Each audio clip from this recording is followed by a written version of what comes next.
안녕하세요. 주스입니다. 이번 영상은 8월 24일, 25일 IPO를 진행하는 두 종목이죠. 일진하이솔루스랑 IBKS 제16코 스펙에 대해서 한번 이야기해 보겠습니다.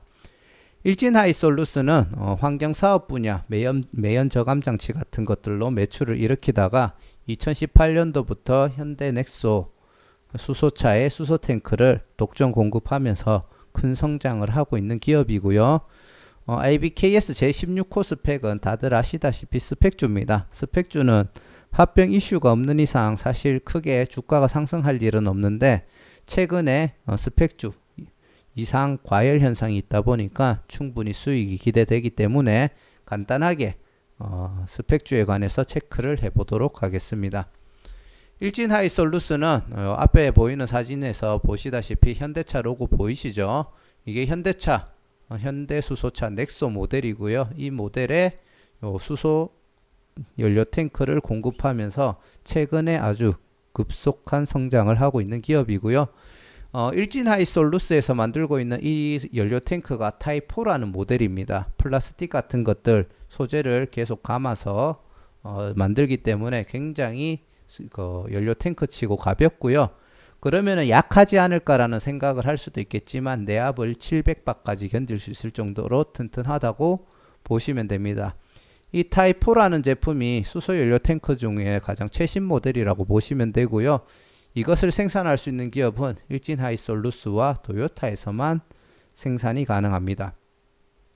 실제로 도요타보다 일진하이솔루스에서 생산하는 연료 탱크가 조금 더 성능이 좋다라는 얘기도 있더라고요. 그리고 향후에 경쟁사로 NK, 하나솔루션, 성우하이텍, 럭스펄, 렉사곤, 포레시아라는 기업들이 이 수소 탱크 사업에 뛰어든다라고 얘기는 하는데 이 수소 연료 탱크를 생산하는 기술이 생각보다 고도의 기술이 필요하고 진입 장벽이 높다라고 하더라고요. 그 중에서 가장 우수한 기술력을 가지고 있는 일진하이솔루스이기 때문에 충분히 장기적으로 그 시장을 점유할 수 있을 거라는 기대감을 가지고 있습니다. 일진하이솔루스에서 현대차 넥소에 현재 독점 공급을 한다고 얘기를 드렸잖아요. 그러면은 현대차에서 만드는 수소차가 얼마나 시장을 많이 가지고 있느냐가 중요한데 현재 수소차를 생산하는 기업들은 현대차, 도요타, 혼다, 지리 그리고 요 기업은 제가 정확하게 모르겠어요. 아무튼 5개 기업이 있고 이 5개 회사에서 생산하는 모델이 전체 시장 100%를 점유하고 있습니다. 특히 2020년도 기준 현대차에서 생산한 모델이 시장의 69%를 점유하고 있기 때문에 현대차, 현대수소차가 글로벌적으로도 인정을 받고 있고 거기에 일진하이솔루스가 수소탱크를 공급하기 때문에 거기에 대한 충분히 가장 큰 수혜를 받을 수 있다라고 판단이 되어지고요. 현대차 같은 경우에 2020년도 11,000대로 시작해서 2022년도 4만대, 2025년도 13만대, 2030년도에는 1년입니다. 1년에 50만 대를 생산할 수 있는 캐파를 갖추는 걸 목표로 현재 회사를 키워나갈 예정이라고 하고요. 과거 2014년도 투싼 수소차에 처음으로 일진하이솔루스가 수소연료 탱크를 공급을 했고 2018년도부터 넥소가 1152대, 2020년대 6560대가 판매되면서 여기에 수소연료 탱크를 공급한 일진하이솔루스가 아주 큰 성장을 이루었습니다. 그리고 향후에 현대에서 만드는 수소버스와 수소트럭에도 수소탱크를 공급할 예정이고요. 2023년도에 넥소 차세대 모델에도 일진하이솔루스가 연료탱크를 독점 공급하기로 했습니다. 미국도 그렇고 우리나라도 그렇고 이제 친환경 정책들이 많이 활성화가 되면서 거기에 따른 수혜도 일진하이솔루스가 받을 수 있을 것이라고 기대가 됩니다. 현재 일진하이솔루스에서 일으키고 있는 주요 품목들을 보시면은 현대차 넥소에 공급하고 있는 수소 승용 수소 용기가 지금 보시다시피 2018년도에는 굉장히 이것도 작은 금액은 아니에요. 한 81억 정도 되니까 81억의 매출이었는데 실제로 19년도에 426억 그리고 2020년도에 464억 그리고 2021년도 반기에는 372억까지 매출을 성장시켰습니다. 하지만 단기 순이익은 작년 대비 조금 반기 기준으로 소폭 감소했는 형태긴 한데 뭐 그거는 크게 문제가 되지 않을 거라고 생각을 하고요. 그리고 매연 저감 장치 같은 경우에도 현재 85억 정도, 이때는 수소 용기랑 매출이 거의 비슷하거나 약간 더 높았죠. 하지만 19년도 20년도 때는 그 비중이 수소 용기로 더 많이 몰려갔습니다. 하지만 중요한 거는 여기서 매연 저감 장치 같은 경우에도 매출이 증가를 하고 있었고요. 근데 여기에 대한 반기 매출이 많이 감소했다라는 걸 알 수가 있습니다. 그래서 이런 부분에 있어서 조금 더 매출이 과거처럼 따라와 준다면은 수소 용기가 성장하면서 엄청나게 큰 성장을 할 수 있다라고 볼 수 있을 것 같고요. 수소 용기 같은 경우에는 꾸준한 성장세를 충분히 이어갈 수 있을 거라고 기대를 합니다. 그리고 이런 매연저감, 환경사업 부분에서도 소형복합, 중형복합, 대형복합, 중형자연, 대형자연, 동시저감 부분에서 점유율 1위를 계속 유지하고 있기 때문에 충분히 수소 용기를 제외하고도 충분히 성장성을 가지고 있는 기업이라고 판단이 되어지고요. 두 개가 같이 성장을 하면서 미래에는 굉장히 큰 기업이 될 수 있지 않을까라는 기대감을 가지고 있습니다. 그러면 일진하이솔루스 공모정보에 대해서 한번 보겠습니다. 일진하이솔루스는 8월 24일에서 25일 청약이 진행되고요. 환불은 27일입니다. 환불일 기간이 짧죠. 그리고 충분히 수요 예측이라든지 기타 정보들의 결과도 괜찮았고 시가총액이 굉장히 크기 때문에 경쟁률이 너무 높게 나올 거라고는 생각이 안 되거든요. 그렇기 때문에 충분히 마이너스 통장까지 활용하고 청약을 하셔도 괜찮을 것 같습니다. 상장일은 9월 3일이고요. 주관사는 미래에셋, 삼성, 대신, 현대차 4개 증권사인데 다들 아시다시피 중복 청약이 되지 않습니다. 수수료는 일반 등급 기준으로 다들 2,000원씩 부과가 되는데 경우에 따라 등급이 높으신 분들은 수수료가 면제될 수도 있으니까 잘 체크하시길 바라고요. 총 공모 주식수는 1,089만 주 정도가 됩니다. 공모 자금은 3,737억이고요. 이 중에서 25%인 272만 주 정도를 개인에게 공모를 진행하고 136만 1,749주만큼 비례 균등 배정 반반 나뉘게 되겠습니다.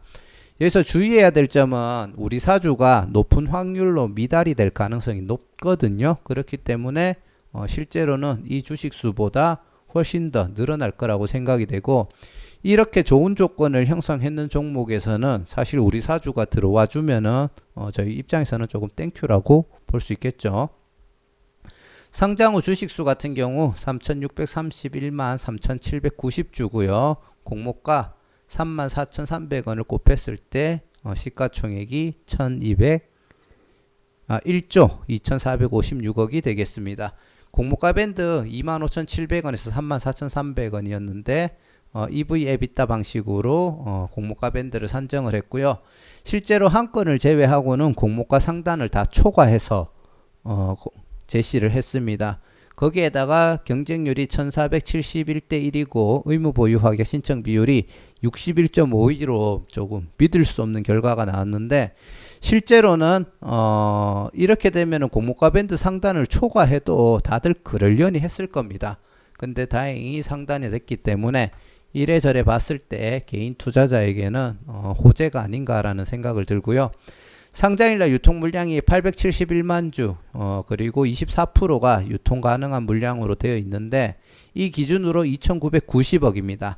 하지만 기관들의 물량 중 61.52% 그 이상이 의무 보유 확약이 될 거라고 기대를 하고 있고요. 그렇게 됐을 때는 15% 이하로 상장일 유통 물량이 떨어지고, 그렇게 되면은 약 2천억 이하까지 상장일 유통 물량 총 금액이 감소될 거라고 기대가 됩니다.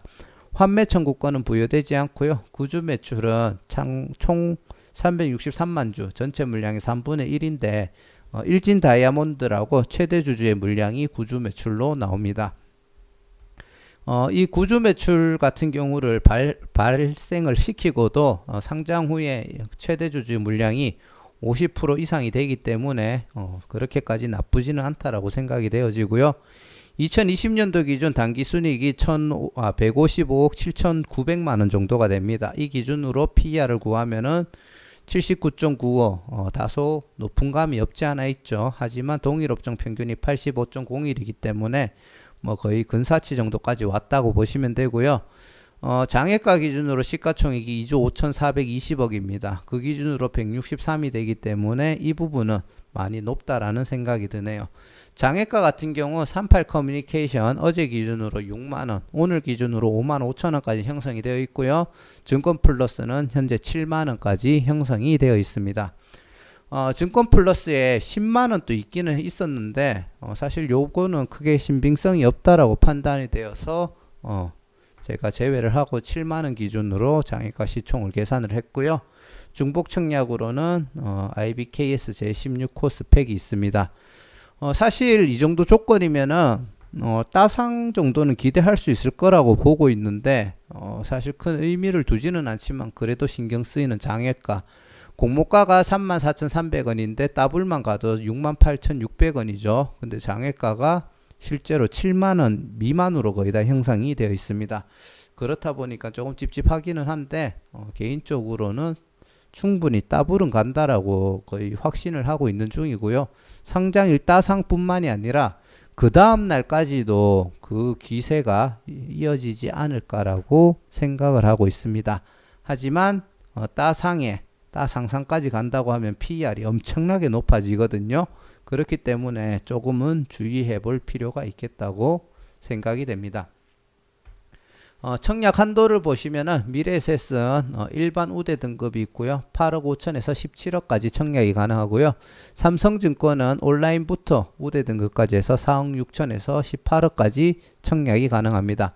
현대차증권, 대신증권은 3억 2,500에서 6억 5천까지 일반 우대 등급 기준으로 청약이 가능합니다. 공모자금은 제조 설비 그리고 연구개발 자재 구입 같은 쪽에 사용이 될 예정으로 충분히 괜찮게 사용이 된다고 보면 되고요. 중요한 게 주주 구성이죠. 지금 보시면 최대 주주의 물량이 상장 후에도 59.56 거의 60% 정도, 구주 매출을 발생시키고도 60% 정도의 물량을 가지고 있을 수 있고요. 기존 주주도 10% 정도로 가지고 있습니다. 보호예수가 1년씩 묶여 있고 우리사주도 1년 정도로 되어 있습니다. 상장일날 유통되는 물량은 공모주밖에 없고 현재 16.5%입니다. 여기 절반만 해도 8.25거든요. 만약에 의무보유 확약이 50% 이상만 돼도 여기서 8.25가 빠지겠죠. 그렇게 되면 충분히 15% 미만으로 상장일 유통 물량이 형성될 수 있을 거라고 판단이 되어지고요. 지금 최대 주주 구성을 보시면은 일진 다이아몬드, 아까 얘기 드렸던 구주 매출을 발생시키고 그럼에도 불구하고 60% 정도의 지분을 가지는 기업이라고 보시면 되고요. 그리고 기존 주주는 도레이 첨단 소재입니다. 약 10.4%인데 사실 1년이 지나도 보호예수 물량이 크게 많지 않을 거라고 판단이 됩니다. 우리 사주 물량 같은 경우에는 어느 정도 유통이 될 수 있겠지만 일진 다이아몬드 같은 경우에는 경영권 같은 것들을 방어해야 되기 때문에 이 지분율을 계속 유지할 거라고 생각이 되어지고요. 도레이 첨단 소재 같은 경우에는 그 수소 연료 탱크를 만드는 소재를 공급하는 업체입니다. 그래서 거기에 대해서 일진하이솔루스가 계속 연료 탱크를 생산해야 되고 거기에 대한 도레이 첨단 소재도 수혜를 받아야 되기 때문에 어느 정도 영향력을 행사하기 위해서 이 지분율을 저는 유지할 거라고 생각을 하거든요. 그렇기 때문에 거의 70% 가까운 물량들이 거의 유통되지 않을 거라고 판단을 하고 있습니다. 현재 기관들의 의무 보유 확약 물량도 많기 때문에 좋은 결과를 한번 기대해 보겠습니다. 수요 예측 아까 전에 얘기 드렸듯이 한 건을 제외하고 상단 초과에 다 이야기를 했고요. 미제시도 꽤나 많은 비중이 있었습니다. 그런데도 상단에 형성이 됐다는 걸 다시 한번 얘기 드리지만 개인 투자자에게는 호재라고 생각이 되어지고요. 어떻게 이거를 확정시킬지는 모르겠지만 자연스럽게 원래는 의무 보유 확약 신청이 많은 쪽으로 물량들이 많이 몰립니다. 근데 대부분의 물량들이 3개월, 6개월이기 때문에 사실 기관들의 의무 보유 확약 물량이 굉장히 3월달, 6월달에 많이 배치가 될 거라고 생각을 하는데 일진하이솔루스가 생각 외로 전부 다 좋은 결과들을 만들어냈어요. 하지만 이런 데서 뒤통수를 칠 수도 있지 않을까라는 조금 걱정이 되는 부분은 있습니다. 그래서 결론을 내자면 일진하이솔루스 같은 경우에 수소탱크 생산 기술력 국내를 넘어서 글로벌 1위 기업이라고 현 시점에서는 저는 판단을 하고 있고요. 도요타가 수소차를 생산을 하면서 수소탱크도 생산을 합니다. 그리고 일본 기업에서도 나름 고성능의 연료 탱크를 생산하기 때문에 향후에 일본 기업에서 수소차를 개발하게 된다면 그 시장은 조금 가져오기 힘들지 않을까라고 생각을 하지만 향후에 다른 글로벌 기업들이 수소차를 생산하게 된다면 일진하이솔루스의 연료 탱크를 요청할 가능성이 어느 정도 높다라고 생각이 되어지고요. 하지만 중요한 것은 사실 일진하이솔루스가 수소차 시장에서 성장을 하려고 하는 거잖아요. 같은 연료 탱크를 생산하는 기업들과의 경쟁이라기보다는 전기차 시장과 수소차 시장이 얼마나 미래 자동차 시장을 점유할 수 있느냐가 사실 가장 큰 이슈라고 생각을 합니다. 실제로 승용차 수준, 우리 테슬라로 치면은 테슬라 3 모델 이런 것들, 그리고 SUV급 정도는 이미 전기차가 시장을 선점을 하고 있습니다. 그리고 전기차는 충전할 수 있는 인프라도 많이 확장이 되어 있는 중이죠. 하지만 전기차 같은 경우 일회 충전 시 시간이 많이 걸리고 차가 커질수록 전기차가 약간 가성비가 떨어지는 한계가 있습니다.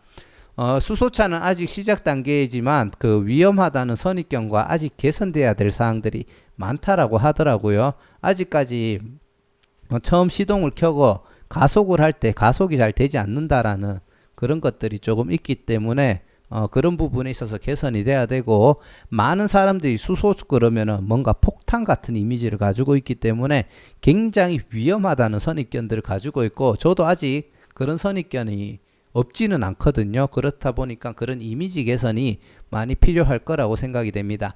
하지만 대형차 같은 경우에는 수소차가 유리하다는 의견도 많고, 차가 커질수록 전기차는 가성비가 떨어지기 때문에 그런 부분에 있어서는 아직 대형차에서는 수소차가 유리하다고 보고요. 아직은 중소형급에서는 전기차가 우세하다고 판단이 됩니다.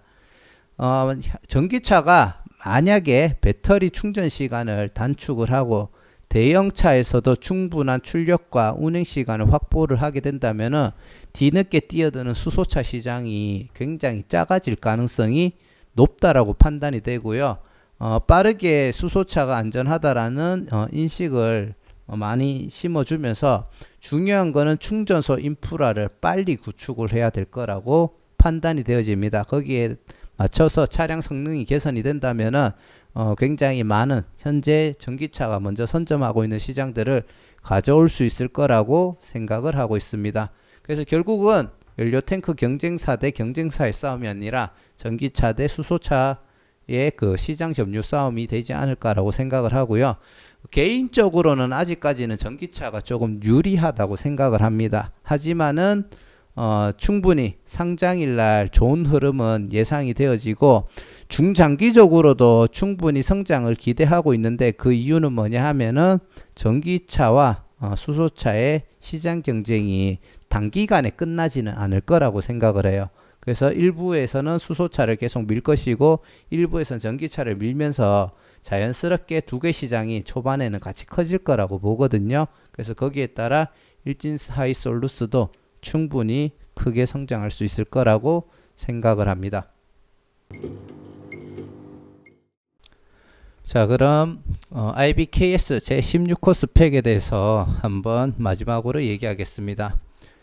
삼성머스트 스펙 5호가 스펙주의 광기를 시작을 했죠. 기관 경쟁률 730대 1, 개인 경쟁률이 909대 1이었는데 실제로 따상, 상상상, 4연상을 가지고 갭을 띄운 다음에 계속 하락을 하고 있습니다.